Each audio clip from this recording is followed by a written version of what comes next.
आज तक मैंने जितना देखा है समाज में, संसार में, गरीबी का मूल कारण है अकर्मण्यता, काम ना करना, मेहनत ना करना, अच्छी सोच ना रखना, अच्छी नीति ना बनाना, अच्छे रास्ते पर ना चलना। आदमी 500 रुपए कमाता है और 250 रुपए की शराब पी लेता है और बाद में रोता है, भगवान तुमने हमें गरीब बनाया।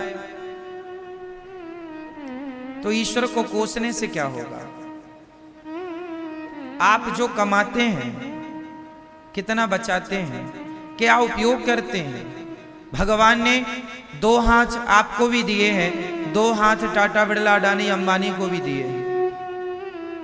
उनके कोई 4-6 हाथ तो है नहीं, क्यों जी हैं? टाटा बिरला जी के कितने हाथ हैं? 2। आपके कितने हैं? उनकी भी 2 आंखें हैं। आप उनका भी वजन उतना ही होगा लगभग जितना आपका होगा, लगभग। वो भी ऑक्सीजन लेते हैं, अपन लोग भी ऑक्सीजन। वो भी दाल रोटी खाते होंगे, अपन भी दाल रोटी खाते हैं। फर्क इतना है कि वो अपने समय का सदुपयोग करते हैं, उनकी नीतियां अच्छी हैं, सही रास्ते पर चलते हैं।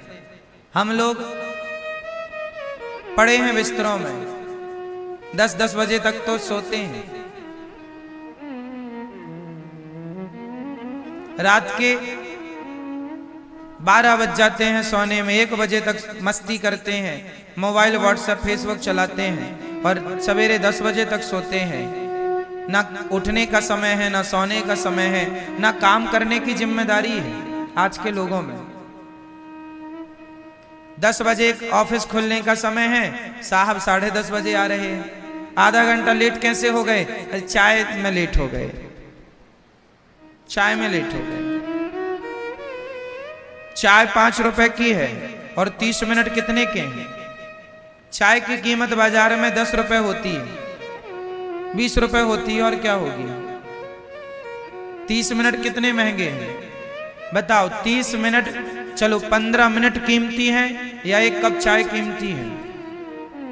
हमारे देश में ऐसे कितने लोग मिल जाएंगे जो 1 कप चाय के लिए अपना 15 मिनट बिगाड़ देते हैं? हाँ या ना? सही है ये बात? हमारे देश में ऐसे कितने लोग हैं जो 1 कप चाय के लिए कितने मिनट बिगाड़ देते हैं? 15 मिनट, 20 मिनट। चाय तो मिल जाएगी, पर जो 15 मिनट बिगाड़ दिए आपने वो नहीं मिलेंगे। क्या निष्कर्ष निकला? कि हमारे देश में समय की वैल्यू नहीं है। कुछ लोगों के पास समय की वैल्यू नहीं है। काश समय को महत्व दिया होता। कहते हैं समय को कभी ना ठुकराइएगा, समय को आपने एक बार ठुकराया तो समय आपको बार बार ठुकराएगा, इसलिए समय को ना ठुकराइएगा। समय बड़ा बलवान होता, पुरुष बली नहीं होता है, समय होत बलवान। भीलन गोपी लूट लई, वही अर्जुन वही बाण।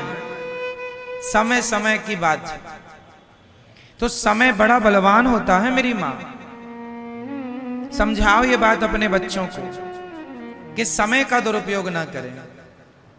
कुछ भी तूफान आ जाए, कुछ भी हो जाए, पर अपने समय से अपना काम करना सीखो, समय का सदुपयोग करना सीखो,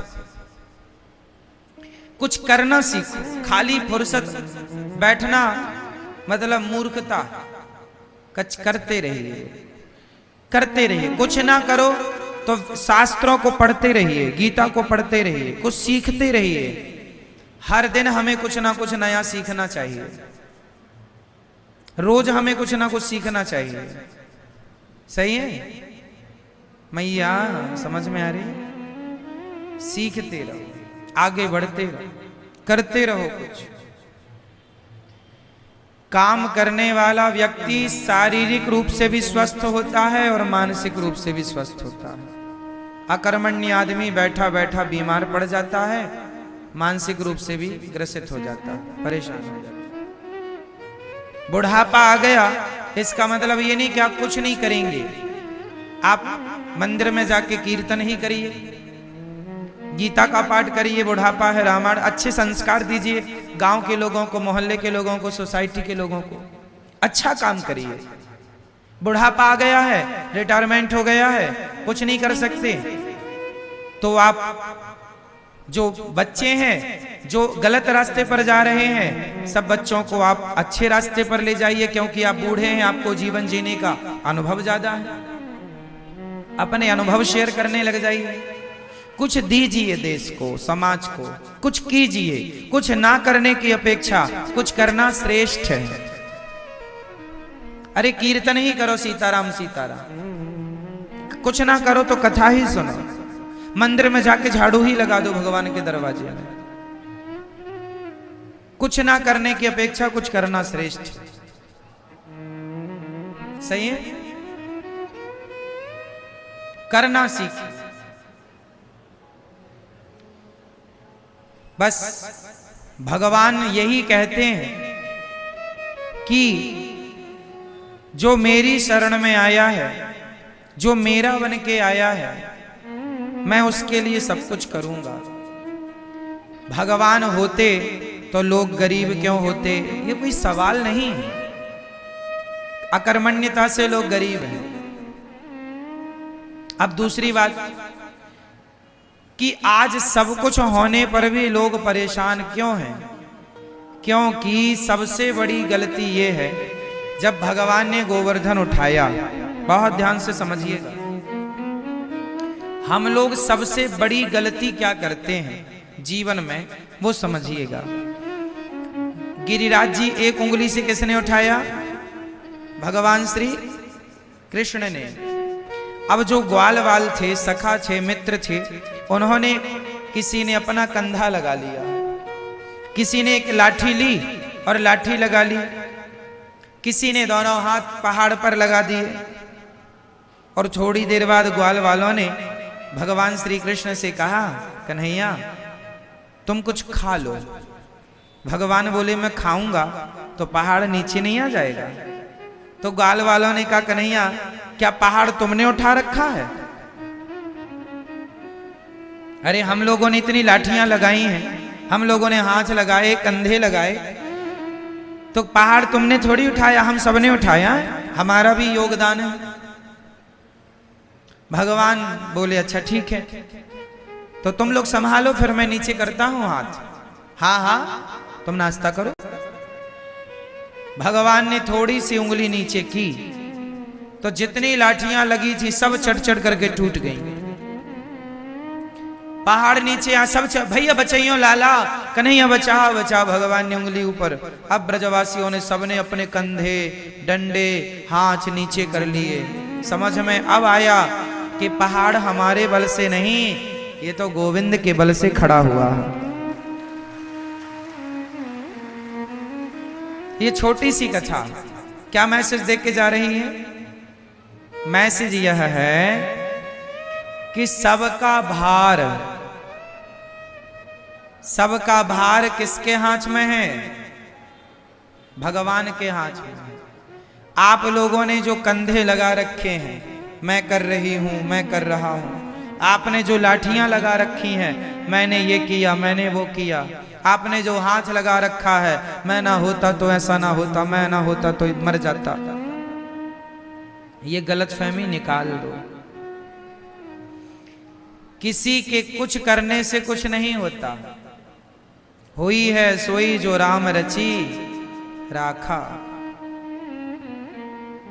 हम और आप कुछ नहीं कर सकते। हम आप कुछ करने वाले ही नहीं हैं। सब कुछ करने वाले कौन है? भगवान।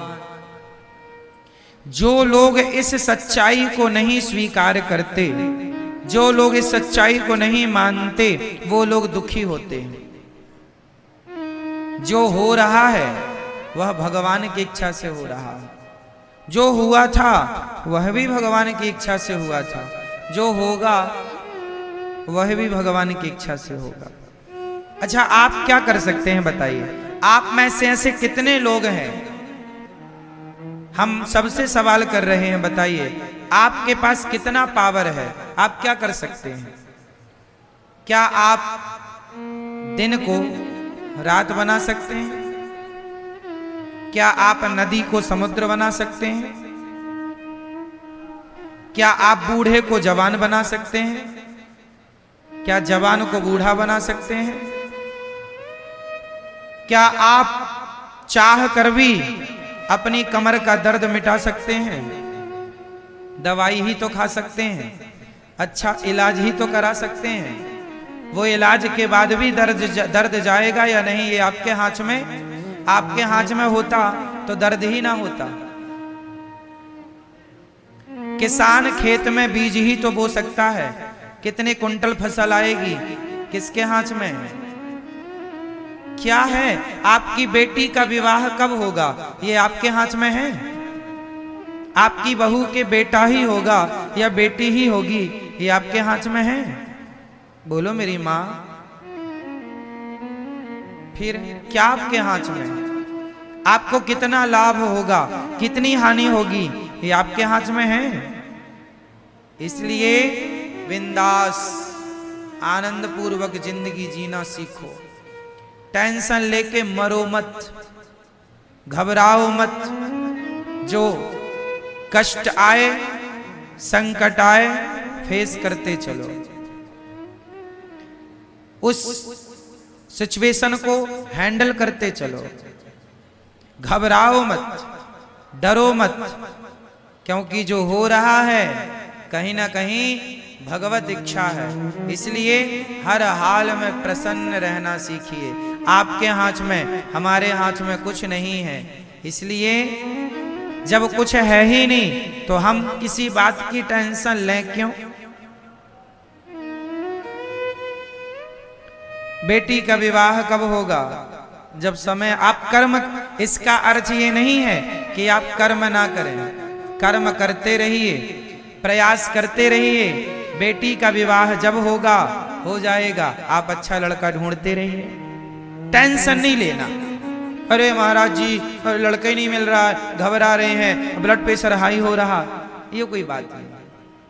शांति से ये मान के चलिए करता धरता भगवान है, जो करेंगे बिहारी जी अच्छा करेंगे। उनकी इच्छा में अपनी इच्छा मिला देनी चाहिए। कोई एक थप्पड़ भी हमारे गाल पे मारे तो ये मान लेना चाहिए कि ये भी भगवत इच्छा ही। क्या करोगे? भगवान की मर्जी के बिना कुछ नहीं होता। पत्ता भी हिल रहा है तो भगवान की इच्छा से हिल रहा है, ये समझिएगा। अब आप फिर सवाल करेंगे कि फिर जो लोग चोरी करता है तो क्या वो भी भगवान की इच्छा है? हाँ, वो भी भगवान की इच्छा है। क्योंकि जब वो चोरी करेगा, पकड़ा जाएगा तो उसको दंड मिलेगा। दंड क्यों मिलेगा?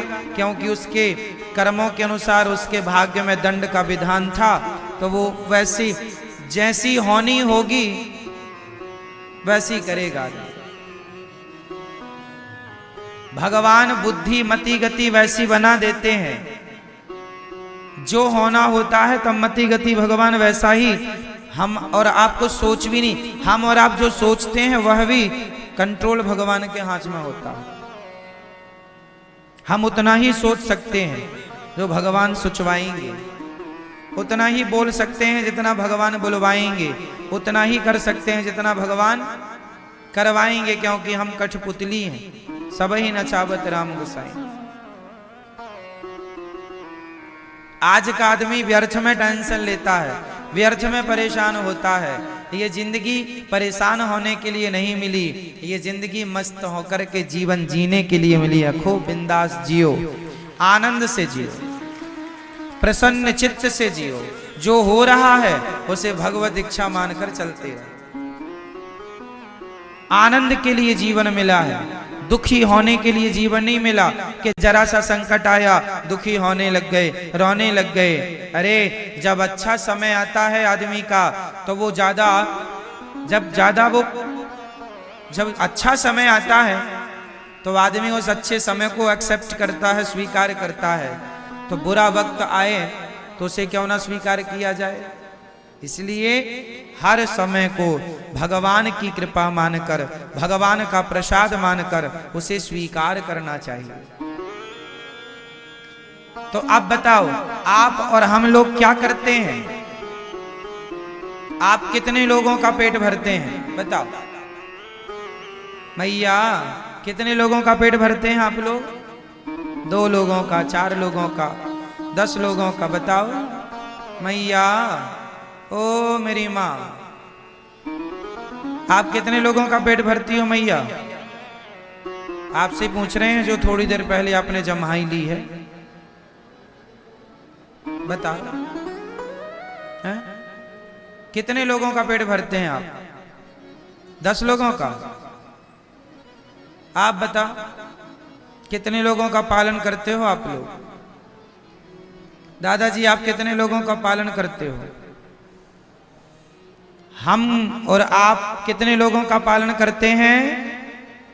मैया बोलो मेरी माँ। किसी का भी नहीं। सबके पालनहार कौन है? भगवान। इससे क्या सिद्ध हुआ? हम जन्म क्यों लिए हैं? हम भगवान को प्राप्त करने के लिए, अच्छे काम करने के लिए, अच्छे विचारों को प्रकट करने के लिए, अच्छे रास्ते पर चलने के लिए हमारा जन्म हुआ है। पर हम लोग बुरे रास्ते पर चलते हैं, बुरे काम करते। अच्छे काम करो, अच्छे रास्ते पर चलो और आनंद से जीवन जीते रहो, जीते रहो, जीते रहो, जीते रहो। ये ना सोचा जाए कि हम तुम्हें पाल रहे हैं, हम तुम्हें खिला रहे हैं। कोई किसी को नहीं खिलाता। हर व्यक्ति अपने भाग्य का दाना पीना, खाना पीना खाता। एक राजा था। एक राजा ने एक मक्के का दाना लिया, मक्के का एक दाना लिया और दाना लेकर के अपने गुरुजी से बोला। राजा सिंहासन पर बैठ के भरी सभा में राजा ने कहा, गुरुजी बताइए, ये जो मक्के का दाना है, यह दाना आप तो सब कुछ जानते हैं, बताइए यह दाना, इस दाने में किसका नाम लिखा है? क्योंकि आप कहते रहते हो दाने दाने में लिखा है खाने वाले का नाम। तो राजा ने कहा, गुरुजी आप सब जानते हैं, तो बताओ कि इस दाने में किसका नाम लिखा है? गुरुजी बड़े ज्ञानी थे, सामान्य नहीं थे, त्रिकालज्ञ थे, बड़े उद्घट विद्वान थे, सब कुछ जानते थे। उन्होंने कहा, राजन, इस दाने में वो कबूतर बैठा है, उस कबूतर का नाम लिखा है। राजा बड़ी जोर से हंसा। गुरुजी, आज आपकी बात झूठी हो जाएगी। कबूतर खा ही नहीं सकता इसे, क्योंकि ये मेरे हाथ में है। मैं खाऊंगा और मैं खाऊंगा तो आपकी बात झूठी हो जाएगी। राजा बोले, आपकी बात झूठी हो जाएगी आज। गुरुजी ने कहा, बेटा, दाने दाने में लिखा है खाने वाले का नाम। यदि इस दाने में उस कबूतर का नाम लिखा है तो वो कबूतर ही खाएगा। राजा जोर से हंसा और हंसते हंसते उसने दाना अपने मुंह में डाल दिया। जब मुंह में डाला तो वो हंसने के कारण वो दाना जाकर के उसके यहां गले में फंस गया। फंस जाता ना कई बार भोजन हम लोगों के यहां। फिर कई बार फिर जल्दी से पानी पीना पड़ता है खाने के तुरंत बाद, तब को लगता है कि हाँ अंदर गया, नहीं गले में रह जाता। तो राजा हंसने के कारण वो दाना खा लिया और गले में फंस गया। अब फंस गया, वो चिल्लाने लगा, ये वो चिल्लाने लगा। तब क्या हुआ, अचानक उसे छींक आई और जब छींक आई तो दाना नाक से बाहर आया और बाहर आया तो छींक के कारण प्रेशर से दूर गिरा तो पक्षी तुरंत उड़ करके आया, दाना मुंह में दबा के भाग गया। गुरुजी ने कहा, दूसरे के भाग्य का खा भी लोगे तो वो तुम्हें पचेगा ही नहीं। इसलिए दूसरे के हिस्से का नहीं खाना चाहिए। जो थाली दूसरे के लिए परोस दी गई है वो थाली आपको नहीं, अर्थात वो भोजन आपको नहीं करना चाहिए। जो अन्न किसी के लिए निकाल दिया है वो उस तक पहुंचाओ। वो ना मिले तो गाय को खिला दो, कुत्ते को खिला दो, उसके हक का ना खाओ। जैसे आपके दरवाजे में कोई भिखारी आया, आपने कहा रुको हम आपके लिए कुछ लाते हैं। आप अंदर लेने गए मुट्ठी भर चावल, कटोरी भर चावल, तब तक वो भिखारी चला गया। अब वो कटोरी भर चावल आपने उसके लिए निकाला है और वो चला गया। अब उस चावल का क्या करेंगे? उस चावल को अब घर में अंदर ले जाके वहां मत डाल दो जहां से लाए हो। अब वो किसी के हक का निकल गया, वो किसी के नाम से निकल गया। अब क्या करना चाहिए? अब उस चावल को वो चला गया जिसको देना था, तो या फिर किसी दूसरे को दो। कोई दूसरा भिखारी आ जाए तो उसे दे दो, या गाय को दे दो, या कुत्ते को दे दो, या पक्षियों को दे दो, पर उसे आप ना ग्रहण करो। पैसे भी किसी के नाम के निकल गए तो आप उसे दीजिए। अब उससे अपना काम ना करिएगा, क्योंकि हम सब लोग अपने हक का खाएं, किसी और के हक का ना खाएं। इसलिए कहा करता हूं कि हम और आप पालनहार नहीं हैं, हम और आप किसी का पेट भरने वाले नहीं हैं, सबके पालनहार भगवान हैं। कितना हमारे पास जो धन है उसमें भी कितनों का नाम लिखा है, ये ईश्वर ने पहले से तय कर रखा है। इसलिए ये दास अनिरुद्ध, ये गौरी गोपाल जी की रसोई में उतने ही लोग आकर प्रसाद पाते हैं जिन जिन के नाम का यहाँ दाना पानी है। तो ये आपके भाग्य का ही आप लोग खा रहे हैं, ये आप ही खा रहे हैं आपके भाग्य का। इसलिए कोई किसी को नहीं खिलाता, कोई किसी को नहीं देता, भगवान ही सबको देने वाले हैं। इसलिए दाता एक ही है, दाता एक राम, भिखारी सारी दुनिया, और राम एक देवता, पुजारी सारी। तो मैया पालनहार कौन है? करने कराने वाला कौन है? हम कौन हैं? हम कौन हैं? कुछ भी नहीं। हम कौन हैं? हम शून्य हैं। और राम जी भगवान जी कौन है? अंक। अच्छा बताओ, शून्य बड़ा कि अंक बड़ा? शून्य बड़ा कि अंक? जोर से। अंक। एक दिन शून्य को घमंड आ गया। शून्य ने कहा अंक से, अरे अंक तुम तो एक एक चलते हो, हम 10 चलते हैं। तुम 1 कदम चलते हो, हम 10 कदम चलते हैं। तुमसे बड़े हम हैं, तुम्हारी कोई हैसियत नहीं है, अपनी हैसियत में रहा करो। अंक से कहा शून्य ने, क्योंकि 1 के पीछे शून्य लगा देने से क्या हो जाता है? 10। मतलब शून्य संख्या को 10 गुना बढ़ा देता है। सही है? 2 शून्य लगने से संख्या हो जाती है 100। तो शून्य जो है संख्या को 10 गुना बढ़ाता है। तो शून्य ने कहा संख्या तुम्हारी कोई वैल्यू नहीं है, क्योंकि तुम 1 2 3 4 चलती हो 1 कदम, हम सीधा 10 कदम चलते हैं। तो अंक बोला, संख्या बोली, शून्य भाई साहब यदि आप बड़े हैं तो एक काम करो, फिर आप ही बैठो, हम चली। तो शून्य शून्य रह गए 5, आगे की संख्या हट गई।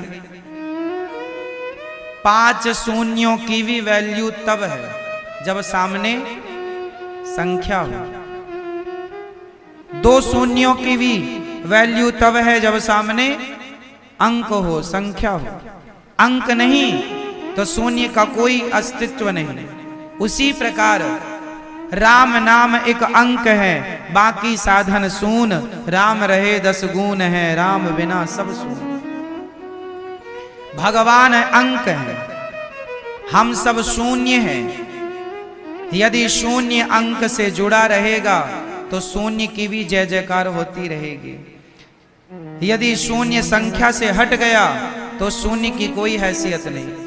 तो हम सब शून्य हैं और भगवान अंक है, इसलिए अपने आप को शून्य मानकर भगवान के चरणों से जोड़े रखो तो कुछ बना रहेगा अस्तित्व। और भगवान से छूट गए तो शून्य की क्या हैसियत। शून्य अंक से जुड़कर 10 गुना बढ़ता है। भक्त भगवान से जुड़ करके उसका भी वैभव, यश, कीर्ति, परिवार 10 गुना बढ़ता है। इसलिए जोड़ के रखिएगा। ये घमंड ना पालिए कभी कि हम कर रहे हैं। सदा ये भाव बना के रखिए कि सब कुछ भगवान कर रहे हैं। हमारी मर्जी से कुछ नहीं हो रहा है, सब किसकी मर्जी से है ना मेरी माँ। ये उंगली उठाओ अपनी जरा सभी लोग, एक हाथ की एक उंगली। पीछे वाली मेरी माँ, ओ मैया, उठा लो हाथ, एक उंगली अपनी और हिला लो ऐसे ऐसे, उंगली हिलाओ। चलो बस करो। अब ये बताओ कि ये जो उंगली आपने हिलाई है किसके बल से हिलाई? किसका बल था ये? आपका? भगवान जी का। हाँ, ये बल भी हमारा बल नहीं है मेरी माँ। हम लोगों में इतना भी बल नहीं है कि हम अपने शरीर के एक अंग को हिला सकें। जब कोई बीमार पड़ जाता है, जिसको पैरालाइसिस हो जाता है, लकवा मार जाता है, उसका शरीर हिलता डुलता नहीं। कितने लोग ऐसे हैं जिनके हाथ नहीं काम करते, पांव नहीं काम करते, आंख नहीं काम करती। क्यों? जब तक भगवान चाहेंगे तब तक वाणी काम करेगी, जब तक भगवान चाहेंगे आंख काम करेगी, भगवान चाहेंगे तो कान काम करेंगे, भगवान चाहेंगे तो हाथ काम करेंगे, भगवान चाहेंगे तो पांव काम करेगा, भगवान नहीं चाहेंगे ना तो शरीर होगा। रखे रहो अपना शरीर, कोई पार्ट्स काम ही नहीं करेंगे। जिसे कहते हैं पैरालाइसिस हो गया, लकवा मार गया, आधा शरीर काम नहीं करता। क्यों नहीं करता? जब तक भगवान की इच्छा है काम करता है, इच्छा नहीं है काम नहीं करता। ये शरीर भी तुम्हारे हमारे हिसाब से नहीं चलता, ये शरीर भी भगवान की मर्जी से चलता। हमारे आपके हाथ में कुछ भी नहीं है मेरी माँ, कुछ भी नहीं।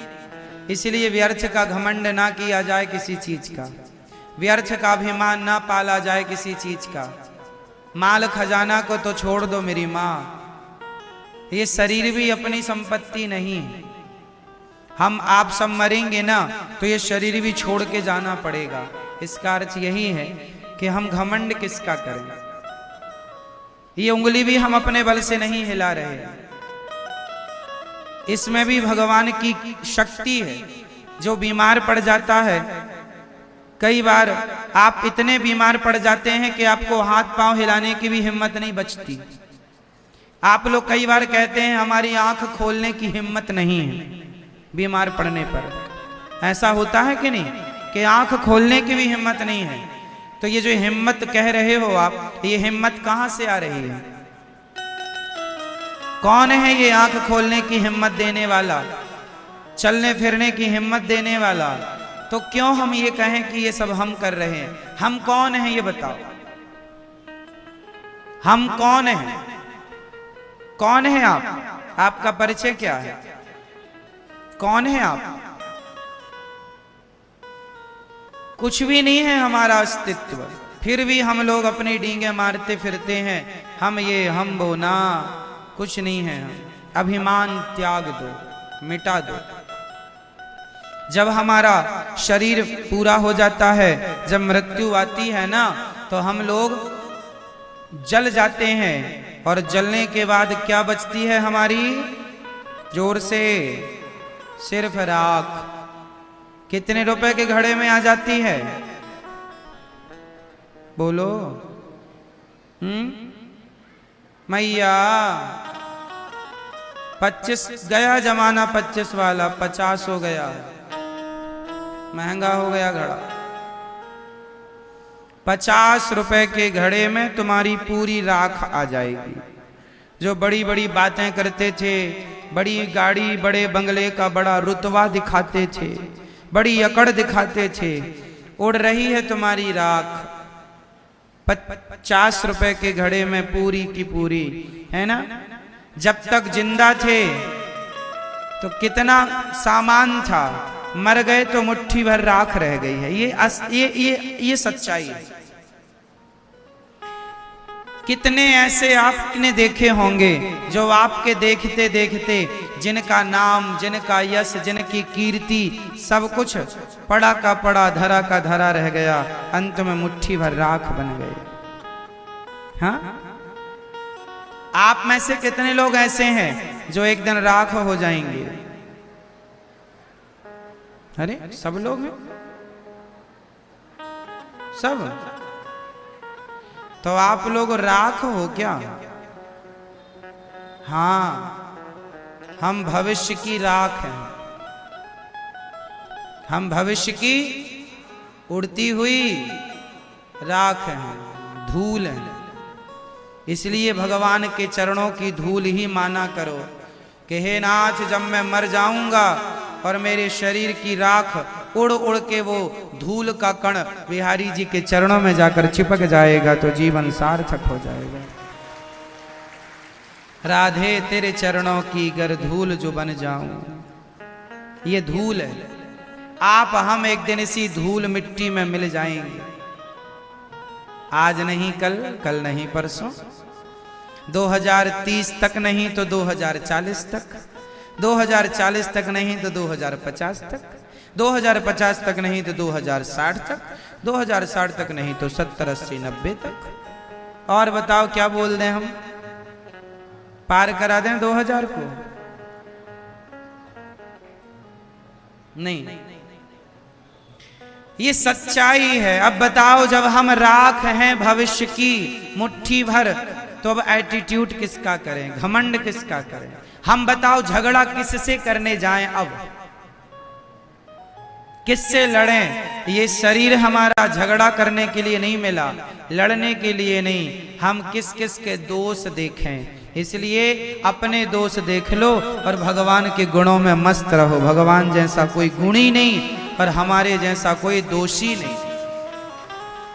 बुरा जो देखन में चला, बुरा न मिलिया कोई, जो दिल खोजा आपना, हमसे बुरा ना। हम बुरे हैं, भगवान अच्छे हैं। अच्छाई भगवान की देख लो, बुराई स्वयं की देख लो, बात खत्म।